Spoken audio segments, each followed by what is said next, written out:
Hello there folks, you're just in time for yet another marvelous anime video. We're a little spoiled for choice when it comes to sci-fi anime featuring cyberpunk elements from Akira to Appleseed. In some ways, we can argue that anime surpasses even live-action films as the ideal medium for this genre due to the considerable creative freedom it offers its creators. Over the years, advancements in visual arts and animation techniques has made this increasingly true. There's just something about imagining our future that fascinates us as a species, and these manga and anime give wings to our flights of fancy. With the current boom in AI, augmented reality, and the increasing amount of our lives that are floating around on the web, what seemed confined to the scenes of sci-fi films or anime is now very much our reality. Out of all the anime in this genre, Ghost in the Shell was truly well ahead of its time, as it spoke about this stuff a long time before it came to fruition. It also paved the way for some of the biggest sci-fi anime to have ever been released and is revered by fans and creators to this day. Originally a manga by Masamune Shirow, it was developed into a film with legendary director Mamoru Oshii at the helm, and the rest, as they say, was history. Shirow's vision, in combination with Oshii's directorial sensibilities, would give birth to one of the most enduring and iconic works in the sci-fi genre, which went beyond just fast-flowing action sequences. The film posed thought-provoking questions regarding the nature of human beings, the identity crisis suffered by people in a world where the boundaries between the digital and the real were becoming increasingly blurred, and much more. In today's video, we're going to provide a detailed breakdown of everything that makes Ghost in the Shell such a juggernaut of this medium, from its genesis in Masamune Shirow's genius brain to the controversies surrounding its live-action adaptation and its connection to Scarlett Johansson will leave no stone unturned. So plug in as we dive into this far-flung future where flesh meets code. Let's begin.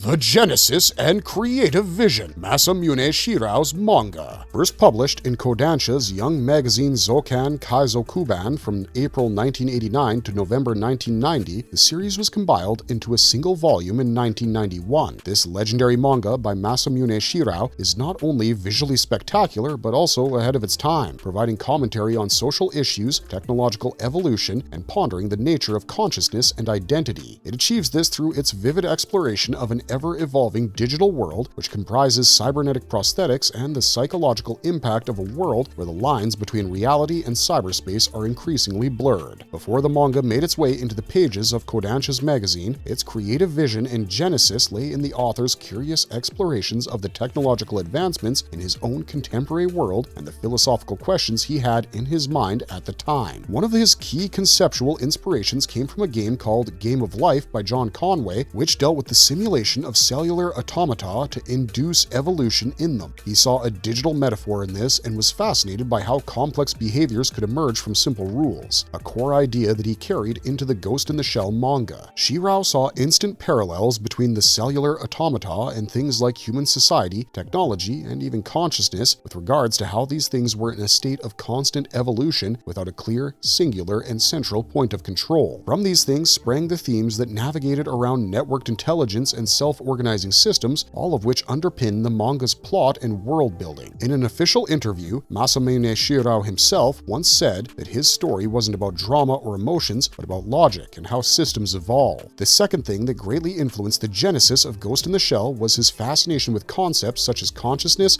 identity, and the soul. His thoughts regarding these concepts were influenced by the shape the digital world was taking in Japan during the 1980s. His questions ranged from the fate of consciousness when attached to a network to whether machines could develop souls if they were connected to enough data. These questions are directly reflected in the series' protagonist, Major Kusanagi's own central conflict regarding her existential journey as a cyborg seeking meaning in her identity. He was also further influenced by the emerging cyberpunk movement, especially through authors like William Gibson, who's largely credited for coining the term cyberpunk in his 1984 novel, The Neuromancer. Along with Gibson, Shirow was also influenced by the works of Philip K. Dick, whose stories centered on the boundaries between reality and simulation. However, Shirow went a step further by creating an amalgamation of Western cyberpunk ideas with traditional Japanese Buddhist and Shinto beliefs, which hold that even non-living things have souls. The myths of his home country are also rife with tales of spirits and beings that can shift their identities, offering fertile ground for a reinterpretation of these concepts in a sci-fi setting. Not many people know that Masamune Shirow also had a background in mechanical drawing and fine arts, which is reflected in the obsessively detailed nature of each panel in the manga. He filled pages of the manga with technical annotations, diagrams, and side notes about fictional technology in his creations. He was very passionate about firearms, computer hardware, and robotics, all of which are very apparent the moment you dive into Ghost in the Shell. Finally, having grown up in post-war Japan, an era of technological boom, he was influenced by the society around him. Japan's meteoric rise from the ashes of war, with the widespread use of automation, sparked both fear and hope regarding how society was being reshaped by technology. In this way, he used his manga to comment on the government's overreach regarding issues like data control, surveillance, and corporate military alliances, decades before these concerns became mainstream. This made his work way ahead of its time. International co-production, manga entertainment's role and overseas appeal. Ghost in the Shell was one of the earliest examples of anime being financed and produced via international collaboration. Bandai Namco and Kodansha were joined by the UK-based distributor Manga Entertainment as the third producer, having contributed to the film's budget. This was a strategic push into Western markets because by doing this, Manga Entertainment had secured for itself the exclusive early distribution rights to the anime outside of Japan. This resulted in a limited theatrical release in the UK, along with flooding the Western home video market, paving the way for the series to garner mass appeal among fans. This was reflected when the film topped the Billboard Top Video Sales chart in the summer of 1996, outperforming some classic Hollywood offerings, including Jumanji and Pulp Fiction in the process. The co-production also enabled the adoption of some new tech, like digitally generated animation and digital cell integration, along with visual techniques like lens effect filters to craft an experience that resonated with the global audience. The film's marketing strategy leaned heavily not on its action, but more on its intellectual themes, ambient visuals, and philosophical depth. This made it something unique and outside the mainstream. It also attracted a niche audience that appreciated its thoughtful pacing. This helped the film develop a cult following, something that was sadly not reflected back home despite being critically well received. This anime was critical to the medium's global future because its co-production effectively demonstrated how anime could be produced with foreign investors rather than merely licensing the product afterwards. In fact, this would set the groundwork for the modern production committee model, where multiple stakeholders, both domestic and international, share production risks and benefits. In the end, this rare East-West collaboration not only benefited the series in the short term, but also had a lasting impact on the entire industry, particularly in terms of investments and innovation in digital animation techniques, which ultimately benefited the industry in the long run.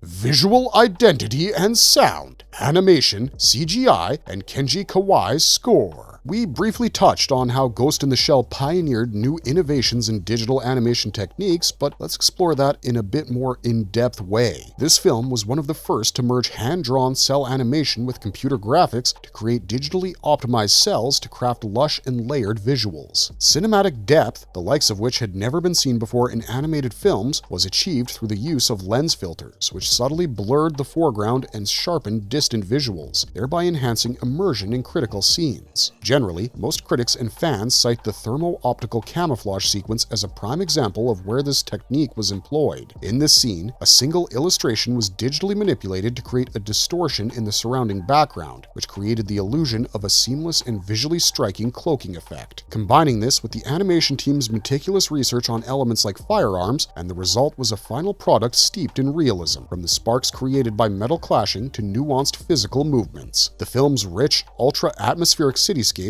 drawn from chaotic neon-infused Hong Kong-like environments, helped create a cyberpunk aesthetic later echoed in titles like Blade Runner, Westworld, and Cyberpunk 2077. Adding to these groundbreaking animation techniques was an equally stellar soundtrack created by Kenji Kawai. His technique marries traditional Japanese music with electronic and Eastern European folk music elements to create something that's dripping with atmosphere. The iconic opening theme, Making of a Cyborg, blends ancient Japanese choral arrangements with harmonies that seem to be taken from Bulgarian folk songs, achieving the perfect blend of the archaic and the futuristic, perfectly representing the vibes of the film. All of these elements result in Ghost in the Shell being visually rich, with a living city filled with dense details, dripping rain, rugged textures, and atmospheric lightning amidst neon-lit cityscapes that feel both familiar and otherworldly. Franchise expansion, sequels, spin-offs, and narrative repetition. Following the success of the original 1995 film, a series of sequels and spin-offs emerged over the course of the next several years, transforming Ghost in the Shell into a massive franchise. The 1995 film would be followed up by a sequel titled Ghost in the Shell: Innocence in 2004. It continues the legacy of the original by exploring similar psychological themes set against a sci-fi backdrop with a wealth of visual poetry. When asked about the thought process behind making this film, Mamoru Oshii, the director of the movie, stated that Innocence wasn't simply a sequel. He said that, for him, it was a technical challenge and a philosophical meditation on life, absence, and identity. Around the same time as the sequel, a standalone TV series titled Standalone Complex was created. While featuring the same characters and world, it deviates significantly from the original titles in terms of pacing and mood. Standalone Complex is more action-heavy, moving away from its philosophical and meditative roots a bit. This isn't to say that it's not an enjoyable watch. In fact, the series can be credited with bringing in a lot of younger audiences who probably wouldn't have enjoyed the tone and pacing of the original films. The series is spread over 50 episodes spanning across 2 seasons. It also spawned a follow-up film called Solid State Society in 2006. This would be followed by a 4-hour-long OVA exploring the pre-Section 9 origins of the main group of the TV series continuity. There's a lot of revisiting and redesigning of core elements and character dynamics. Arise, alternative architecture would follow, which was basically a repackaging of the OVAs with 2 new episodes for television. After experiencing a lull of almost 5 years with no new content, Netflix revived the series with SAC 2045, a 3D film featuring CGI that continued the standalone Complex timeline for 2 seasons, each comprising 12 episodes from 2020 to 2022. These events would be compiled into 2 films, Sustainable War in 2021 and The Last Human in 2023. A new reboot of the franchise is set to be released by Science Saru in 2026 and would technically be the 10th adaptation of this iconic series. Whatever iteration of the series you might watch, certain narratives are repeated without exception. Its core philosophical dilemmas, which involve identity, consciousness, and the meaning of being human, remain the same across different continuities. However, with each new iteration, there's a minor shift in perspective. For instance, Standalone Complex employs serialized storytelling to explore organizational ethos, while Arise retreats to original stories dealing with themes such as identity and loyalty in formation. In contrast, SAC 2045 provides a commentary on more contemporary takes, including cyber threat anxieties, presented through modern animation techniques like CGI. The reason the series continues to be popular despite the recurrence of certain narratives is that fans find familiarity and comfort in the core motifs, no matter how much the presentation and elements like pacing might vary. However, the fans' reception over the years has been varied, with some praising the spin-offs while others view them as underwhelming in comparison to the originals.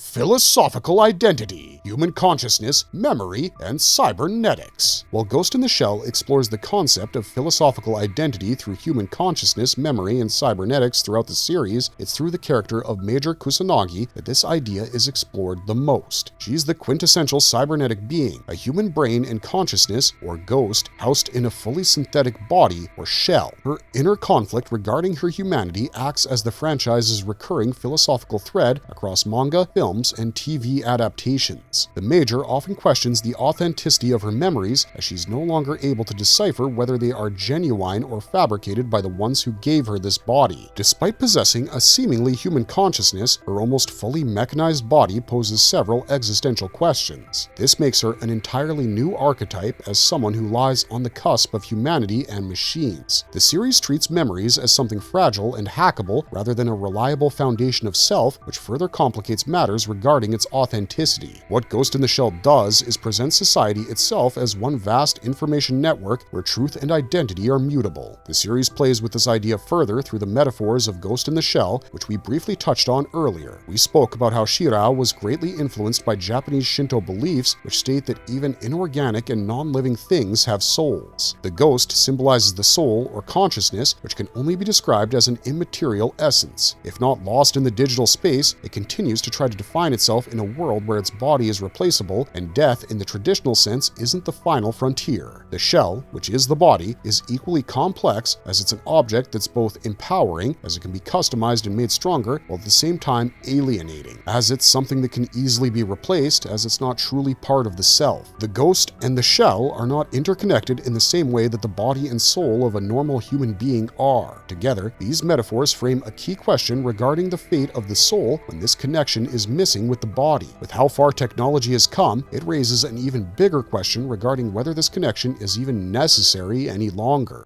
Western adaptation controversies, the 2017 live-action film, and casting debate. The storied franchise would receive a much-anticipated live-action adaptation in 2017, with actress Scarlett Johansson set to play the role of the Major. The moment news of this broke out, there was a massive outcry from certain sections who accused the filmmakers of whitewashing the character by not using an Asian actress for the role. In fact, petitions were started that garnered over 100,000 signatures. While these things highlighted the frustration of people with Hollywood's treatment of Asian roles and representation, the casting choice received a muted response from the Japanese themselves. They shrugged it off as a typical Hollywood thing and even praised Johansson's alignment with the whole cyberpunk mythos. Those who disagreed with her choice merely voiced a resigned tolerance, acknowledging that Western films often require a white star for global reach. The strongest support in her favor, however, would come from the people behind Ghost in the Shell itself, and we're not just talking about the ones making the film. Mamoru Oshii, the original anime director, would state that the Major was a cyborg, meaning her entire form was an assumed one, due to which there was no basis for saying that an Asian actress had to portray her. He also heaped praise on Johansson's portrayal, stating that she had gone above and beyond his expectations for the role. His sentiments were echoed by Kodansha, the actual rights holders to the property, who, in their official statement, said that they had never imagined it to be a Japanese actress in the first place, and Johansson's casting gave this film a chance for Japanese property to resonate with global audiences. The director and producers of the live-action films also stated that the movie was meant for a global audience, as it was intended to be an international story and they needed a figurehead movie star to spearhead the project. Scarlett Johansson herself addressed the criticism, stating that she took the role with immense seriousness as she understood the gravity of the role she was playing and the franchise she was representing. She also emphasized the need for diversity in Hollywood and stated that she would never presume to play the role of a person from another race. This final statement, however, leads us to another controversy, as reports surfaced that visual effects tests were conducted to make actors appear more East Asian. As expected, when that news broke, it fueled a new wave of anger and outrage. However, Paramount Pictures was quick to deny the allegations, stating Johansson was never involved in any such tests, claiming they were limited to a background actor before being scrapped. However, beyond the controversy and the support surrounding the project, many critics and fans felt the live-action film really missed the mark in terms of delivering the franchise's philosophical and existential potency. Many accused it of veering into the same trap that most live-action adaptations fall into by adhering to Hollywood-style plot structure and reducing Major's journey to mundane, done-and-dusted tropes that can often be found in other films as well. There were also those who blamed the controversies surrounding the film for its underwhelming performance at the box office, stating that these things alienated the fans. Regardless, there have been talks of a sequel circulating, and one can only hope that they deliver a much better product that resonates with most fans if they decide to take a second bite of the cherry.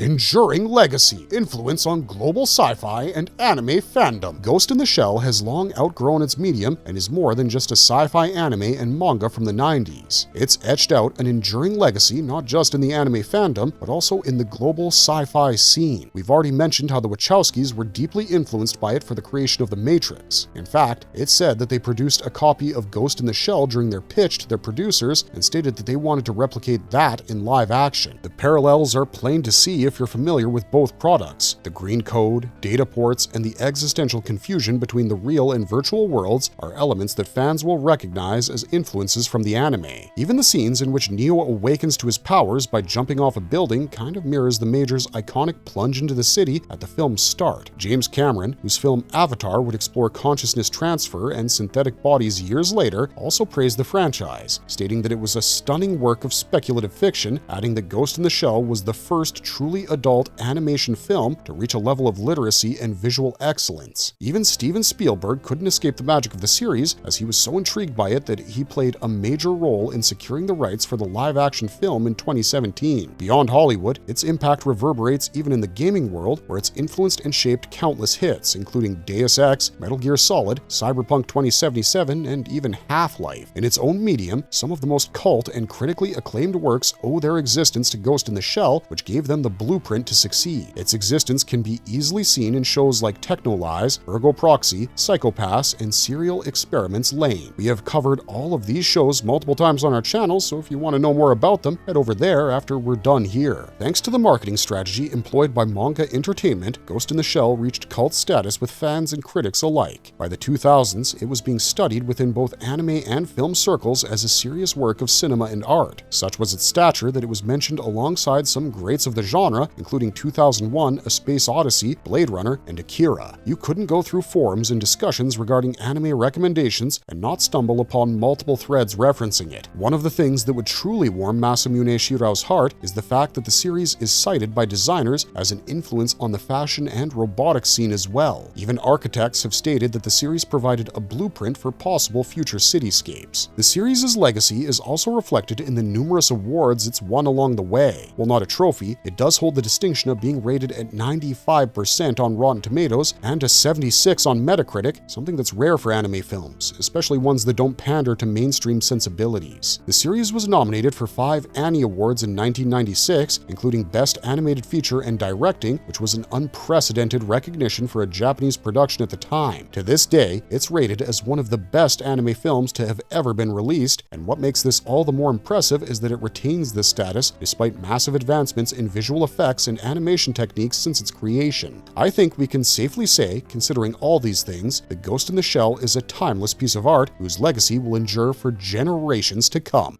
Marvelous verdict! Despite being released more than 3 decades ago, Ghost in the Shell is anything but a relic, as it continues to shape how creators think about consciousness, identity, and the soul in the age of AI. It also continues to draw new fans in, as the story and its themes are timeless, resonating with people across time and space. With how AI has grown in recent years, along with things like Cyberlink by Elon Musk and the numerous AI applications, the questions that this franchise asked years ago have become relevant real-world dilemmas now. Ghost in the Shell will forever remain relevant to us and become increasingly so as humanity continues to advance and move into the future. In this way, its legacy is forever cemented as one of the greatest anime to have ever come out. We hope you enjoyed watching this video as much as we had fun making it for you. If you liked what you just saw, be sure to check out the rest of our channel, where we post regular videos about all of your favorite mangas and animes. Thanks for sticking with us right to the end of this video. For now though, it's time for us to plug out and say goodbye. As always, if you liked our content, don't forget to leave a like and subscribe if you haven't already. Otherwise, thanks for watching, stay safe out there, and have a marvelous day.